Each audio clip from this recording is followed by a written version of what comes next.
आज बालेश्वर जिला शिवड़ा ब्लॉक अंतर्गत बाटी पंचायत बाटी ठारे थिबा पंचायत उच्च विद्यालय परिसर रे उत्कलमणि गोपबंधु दासकर प्रतिमूर्ति को अनावरण होई जायछि। समाज रिलीफ कमिटी पक्षरु प्रदत्त उत्कलमणि गोपबंधुकर प्रतिमूर्ति को अतिथि भाव में शिमला ब्लॉक शिक्षाधिकारी प्रकाश चंद्र महालिक जोगदे उन्मोचन करथिले। एही अवसर रे सम्मानित अतिथि भाव में विद्यालय प्रधान शिक्षक कृपा सिंधु नायक, सरपंच हरप्रिया मलिक, समिति सभ्य कालंदी नायक और विधायक पद्मलोचन पंडा प्रतिनिधि अशोक कुमार नायक और अवसर प्राप्त प्रधान शिक्षक चतुर्भुज पाणिग्राही प्रमुख उपस्थित रही। अनावरण अवसर में श्री पाणिग्राही उत्कलमणि उद्देश्य सेवा तितिक्षार स्थपति प्रतिमा उत्कल माटीर कीर्ति विभव से महा आत्मार स्मृति भरिदेउ प्रीति प्राणे प्राणे जाति प्रीति गौरव स्मृति पाठ करथिले। एही अवसर रे विद्यालयर समस्त छात्र छात्री शिक्षक शिक्षयित्री और कर्मचारी प्रमुख उपस्थित रही कार्यक्रम को साफल्य मंडित करने सहित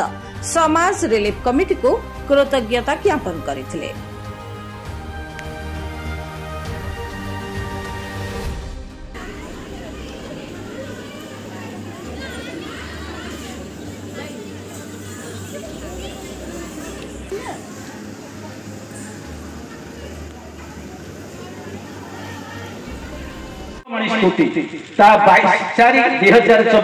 समाज रिलीफ कमिटी द्वारा पंचायत उच्च विद्यालय बाटी शिमुलिया बालेश्वर प्रदत्त उत्कलमणि गोपबंधुकर आबक्ष प्रतिमूर्ति 29/1/2025 वार्षिक उत्सव